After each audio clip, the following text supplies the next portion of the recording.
Hello, my name is John Capobianco, and today I really wanted to show you a practical, day-to-day, hands-on implication of MCP, Model Context Protocol.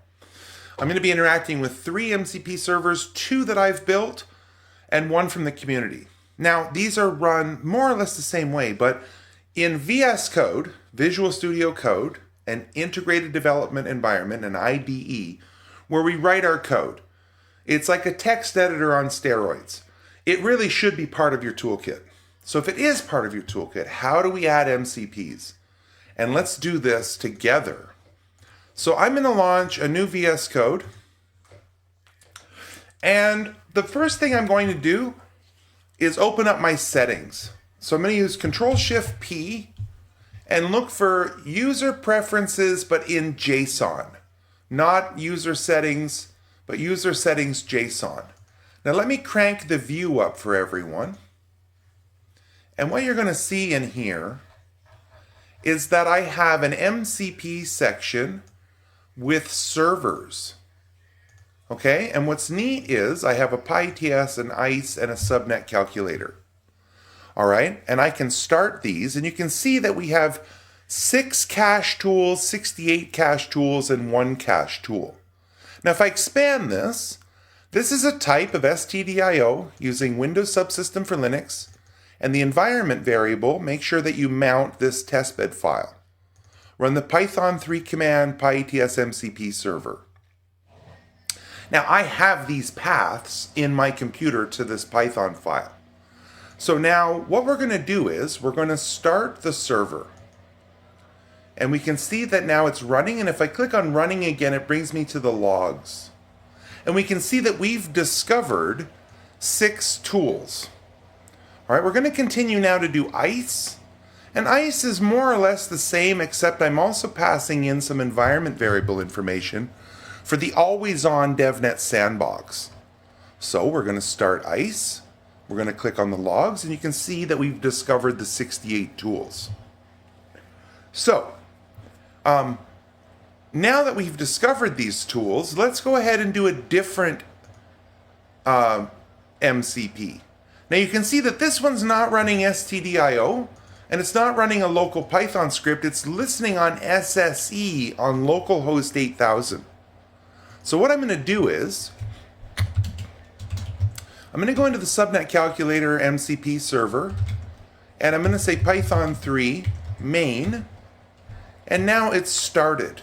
Okay, so I've started this MCP server, and now I can start the Subnet Calculator, and it's discovered that one tool. Pretty cool, right?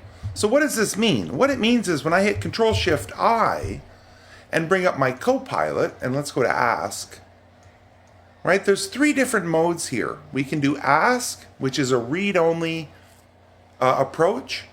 We can do Edit, and we can do Agent. Okay, so let me close my settings file. And we have no folders. So let's make a new folder here. A file, whoops. Can I not make a new folder directly? Hang on a second. Let's just go ahead and make a folder. So that's my, yeah, okay, so mkdir MCP demo for YouTube. Doesn't matter that it's spelled wrong. I just need a folder. So we're going to open that folder.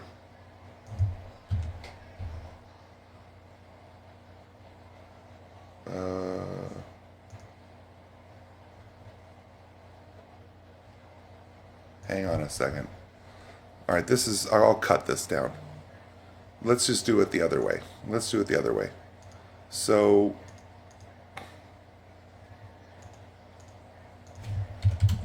geez.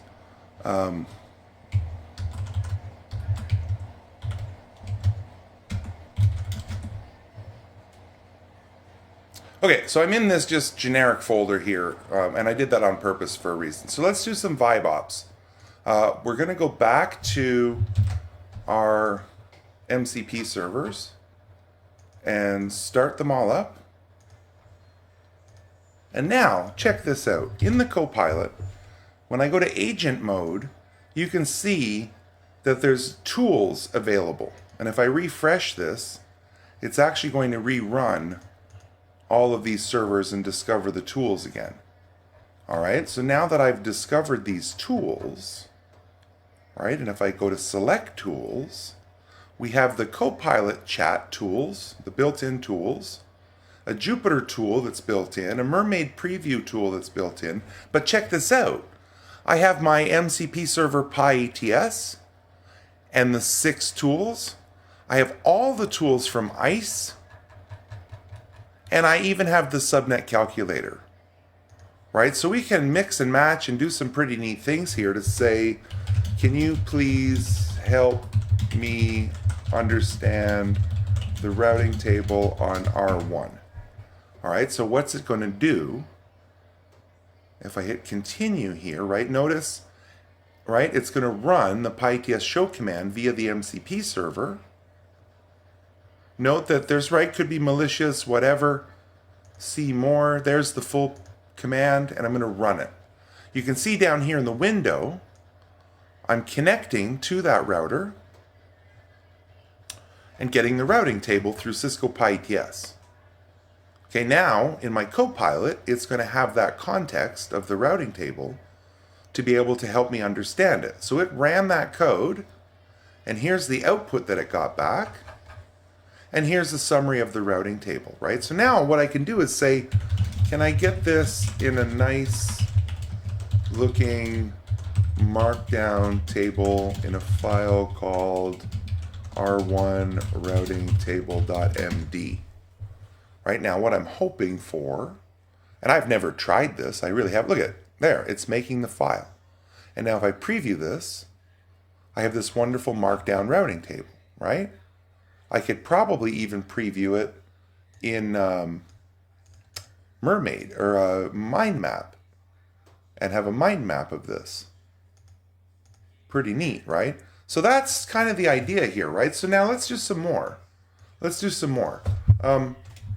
I would like to make a new sub interface on R1 for a subnet that can that holds 13 clients. Can you help? Can you, and let's just say, let's force it, use the Subnet Calculator to generate this loopback and then push the config to R1. So it's going to call the Subnet Calculator with the seeder of /28. And it's going to run the calculation, continue, right? And now it's going to configure the device with the loopback with the right size, right?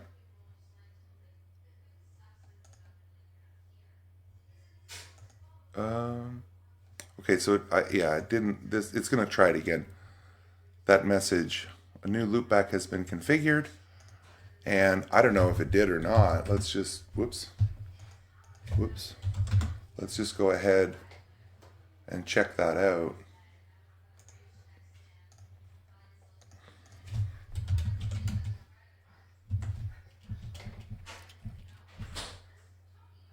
There's the loopback with 13 clients, right?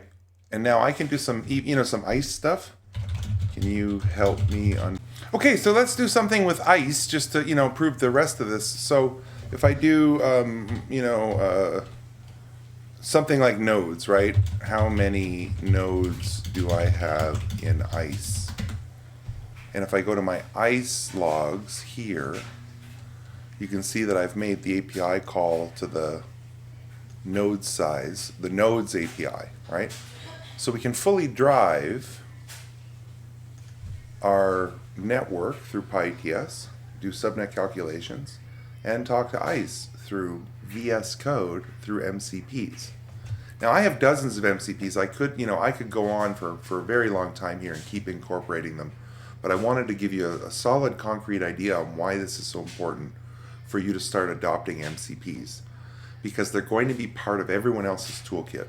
If you're not doing it, someone else is doing it. People are doing this today, integrating MCPs with their VS Code or other IDEs or Claude Desktop or Cursor, or building their own clients like my MC pyATS code, right?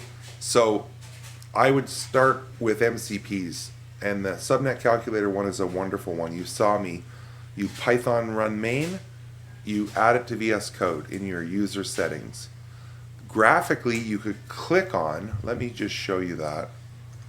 Let me just show you something else. So if you don't want to do it through the command palette, through the JSON here, right, you could click on the, here, right, start server, or you could click on the tools and click on add more tools, add MCP server, add your commands, right? There is a graphical way to do it.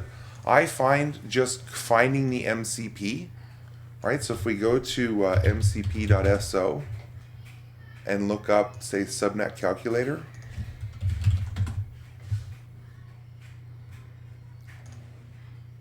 and go to the README, or the content, somewhere in here, right here. This is all you need. They literally tell you how to bring it into your editor. And that's just one MCP of hundreds of MCPs. So I hope you found this informative. VS Code users, it's that simple. Start plugging them in. They're just like extensions in a way. And now your IDE has full access. You saw me like get data and then say make a file out of this, right? Do stuff in the editor from the data that the MCPs can interact with, right? Write code, write Python functions, visualize stuff, whatever you can imagine, really. All right, keep it coming. Let's go, people.